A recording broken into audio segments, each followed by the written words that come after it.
Good morning, y'all. Keith Dykes here with W.K.D. Construction, and welcome to my channel. So we are back at it here on the back porch of the Melton Farm Project, and can you see that? Can y'all see that? That is beautiful. On today's video, we are going to be installing that. That is a tongue and groove poplar I picked up from a local mill within 20 miles of me, and we're going to show you how and all the steps that you need to install a beautiful wood ceiling on your porch. All right, y'all, so I went to a local mill. It's called Middleton Lumber Company out of Puryer, Tennessee, about 20 miles from me. They carry a lot of, it's just a sawmill, and they make their own paneling, and they make some hardwood and stuff. So I like to try to buy as local as I can. Plus, you can buy direct from the source. You're not having to go to Lowe's or like a second guy is going to mark it up even higher. So I'll just go straight to the source, save you some money, and great quality product. I'll show you right here. This is a poplar. It is 6 3/4 inches wide, 12 feet long, V-groove. This has a double profile. You can either use it on the top, which is a double, looks like a double board, or on the bottom, which is just one solid board. I think we're gonna opt to go with the double. It's almost 4 inch, 3 inches and something. But I think we're gonna opt to go with that just to give it a little more character here. And we're gonna be installing it onto the ceiling porches, the front and the back. And man, it adds so much character. It makes it look so more rich, and it's not very costly. It's not a huge expense. I paid $2.25 a square foot for this. This is 1,100 square feet, and it'll do my front and back porches. Which these porches, they're pretty large. But it just does. It looks so much better than a painted soffit or a vinyl soffit, which I don't use vinyl soffit hardly ever, especially on porches. I've been using this exact wood for several years now, and it just adds so much appeal. It just looks so much better than just your painted or your vinyl soffit. Each species of wood is going to be a little different. Of course, this is poplar, which has it's kind of got from tan to a green hue, and stain is going to treat it differently. So when you're picking out a stain, I like to do for my clients is we'll go ahead and make a sample board, put several different colors of stain on it, and that way you can kind of see it in a larger scale versus just trying to pick out those little those little sample pieces they have, wherever you buy your stain. Plus, most of the time it's either oak or pine. It doesn't have like poplar, some different, maple. It's just going to change for each species of wood. So this is a good rule of thumb to do for your clients, and it just makes it better for everybody. So we got early American, red mahogany, dark walnut, Ipswich pine, and special walnut. She wanted a little something kind of walnutty color with a little red tint to it. Early American is the winner. And a lot of times I do use Minwax stains a lot. I guess it's just because it was very common to my area. I can get it. It's cost effective, and it works really well. You can stain it, put it, on the ceiling, stain it, put it inside, and we're going to use a polyacrylic top coat. I like the polyacrylic. I've had some people be hating on the polyacrylic. I don't know why. I used to be a huge oil-based fan of any type, but once you start putting a oil-based polyurethane on something, it will yellow. The more of the water-based, they don't yellow. So that makes a huge difference in 2 or 3 years. Plus the speed that you can work with it, and the polyacrylic, we'll probably put 2 coats of this on there.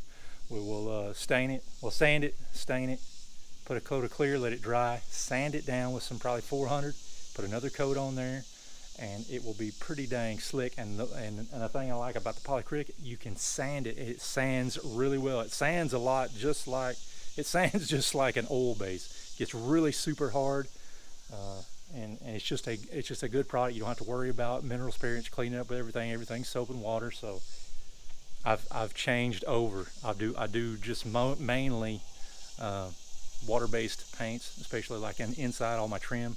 The emerald, the Sherwin-Williams emerald, dude, that stuff is freaking amazing. Like I said, I like it because it gets super hard and you can sand it just like oil-based paints.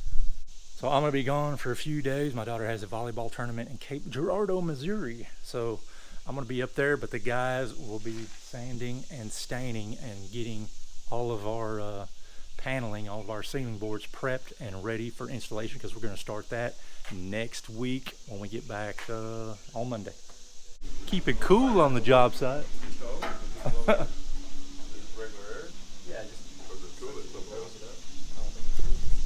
We are fixing to start installing the 1x7 kind of 6 3/4 tongue and groove V-groove ceiling here, and we're going to start it. We just picked the end. We're going to start at that end. We want a space in between all edges of at least 3/4 of an inch, just because the wood is outside. It's going to expand and contract quite a bit, so I always try to keep at least 3/4 of an inch expansion room around the outside perimeter. So there's chalk a line at 3/4 of an inch, and then we will set our first board to that, and we'll just take off and go.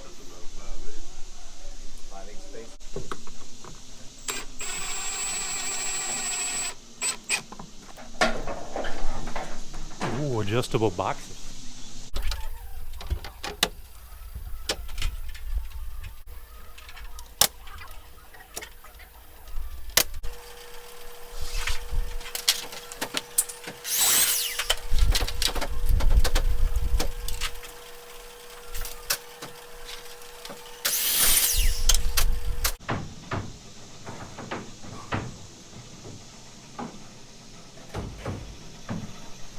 I just use a little gauge block so we can keep a consistent gap right here, because this is going to be more critical on this side, since we're having the siding and just a piece of trim. Over here we're going to have 2 pieces of trim, which will be about 1.5 inches, so we got a little more room to play with on this side.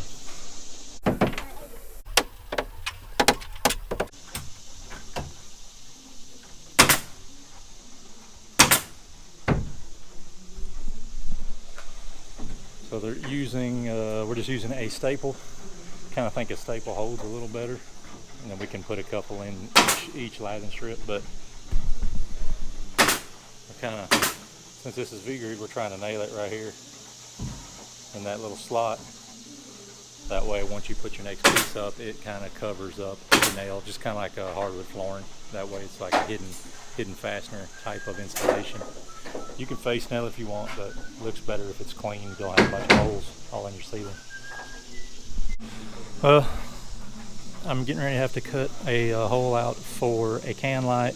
I'm just going to use a jigsaw, and I cannot find my compass. I don't know where it's at.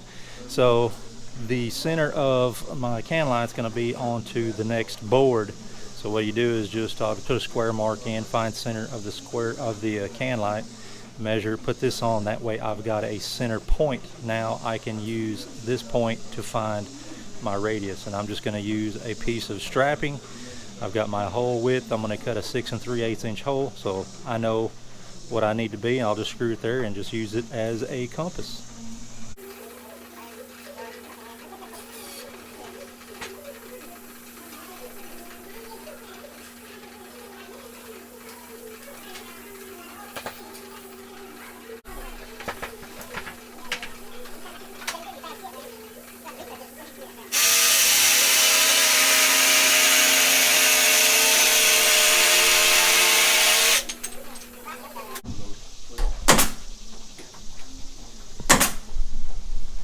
Now with a little cheap ingenuity, you can make a compass out of nothing. Works just as good as a compass.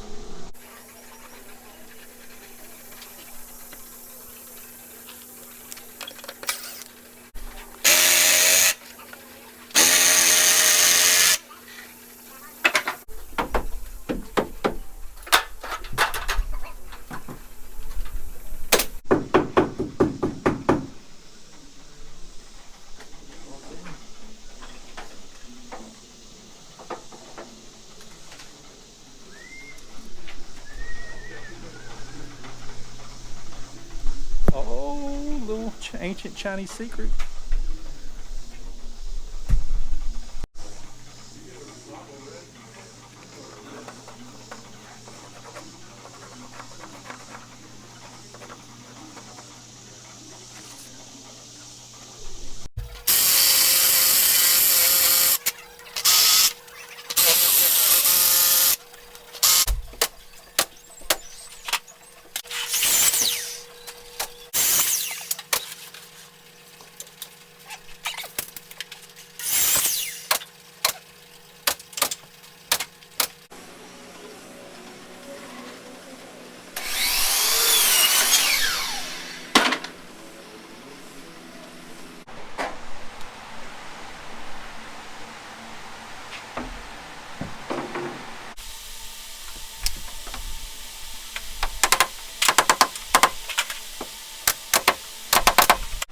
Just Brent and I today. Steve went on a little vacay and it is humid. We got the fan central up here though. We got a fan down there and the old squirrel fan there. Whew. And it is like 120% humidity and it feels like it's 110 degrees. It's horrible. Whew. Well, that way you just staple it right in the little groove, just like doing hardwood floor, and then your next piece goes right over top of it, and you don't have a bunch of nail holes or staple holes all the way down your beautiful wood ceiling.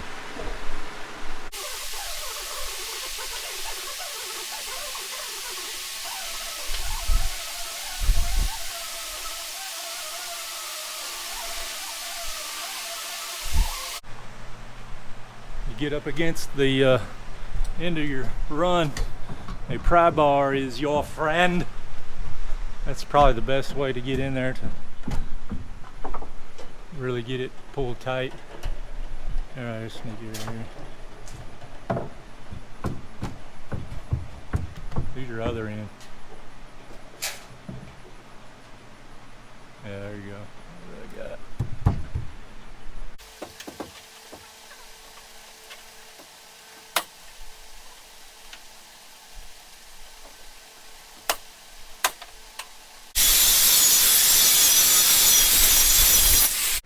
That is the piece we've been looking for.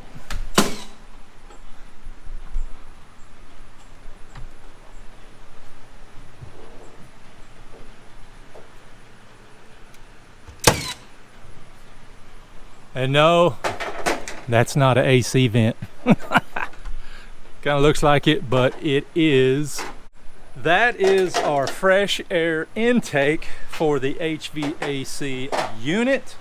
Since we do have a gas unit and it is a foam house, you have to have fresh air to be able to burn the flame, because if not, you would burn all the oxygen up inside the house, then the inside of the house would start sweating. So, like I said, that is a fresh air intake, takes fresh air in, combusts all the everything that the unit needs during the heating cycle, and everything will be good to go. So there she is. Beautiful. We'll get started on our diamond coat header and get it finished, trimmed out. And I don't know if I said anything about that, but that is our exhaust fans. I had one there and then one for that other bathroom, and I will get some black little nice screens that'll go up there and look a little better. We'll get some sort of cover on there.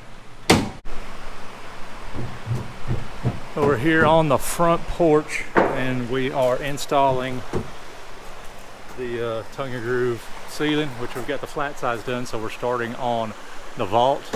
So this is going to be involved in when we build this rough sawn cedar truss.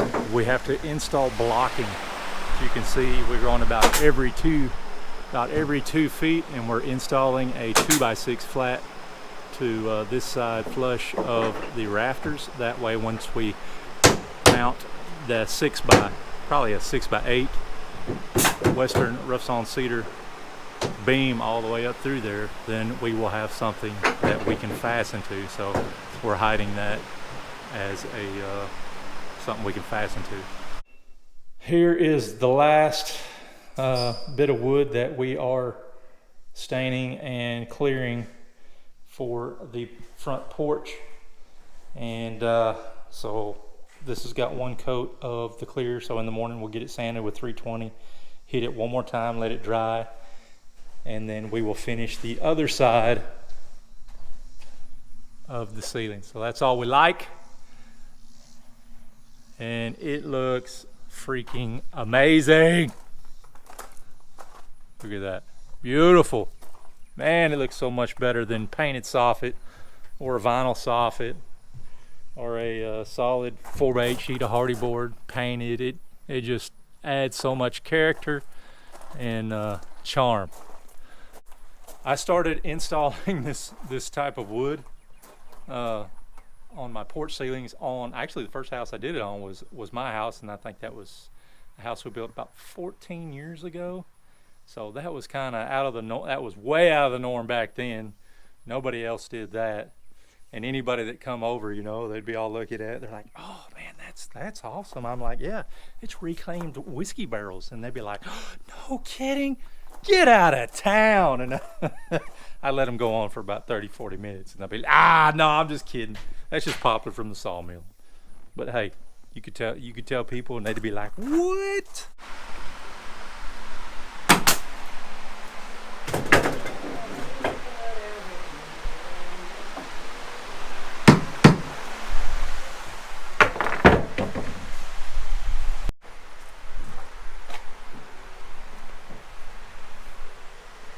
Our last board for the ceiling.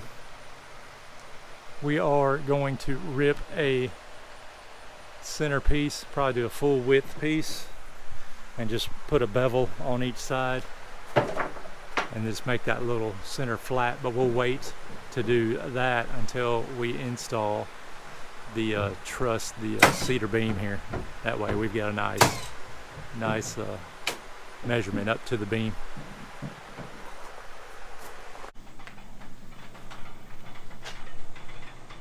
Tip of the day. If you're miter and your trim, stain trim that is, go ahead and stain your mitered ends, because if they move and expand and contract over the seasons, you'll see it. You'll see a bright spot. So go ahead and stain all of your miters.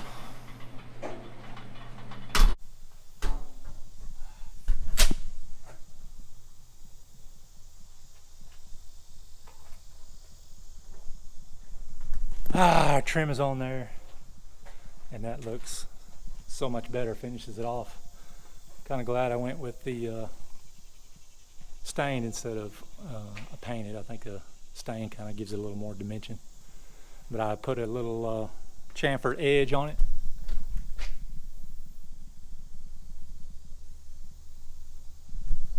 That way it kind of mimics the ceiling, the V-groove in the ceiling. Alright y'all, that was it. That was my video on how we installed a beautiful poplar wood ceiling on the back porch and the front porch of the Melton Farm Project. So right now, it's kind of late at night. I don't have my tripod, so I'm holding the camera. Yeah, it's kind of late, about to get in the shower, and so I've had a long day. And I've been editing, and I found out that I didn't have an outro or whatever end screen video. So that's what I'm doing right now. Come back next week. I think I will do the video on how we wrap the headers there on the back porch, and out of the diamond coat siding, use some 1x12s, 1x8s. Got that all nice and cleaned up, and then we will get ready to install some 6x6 rough sawn cedar post to hold the header up. But once again, I'm Keith Dykes. This was the wood porch ceiling here at the Melton Farm Project. Thanks for watching, and got it, coach.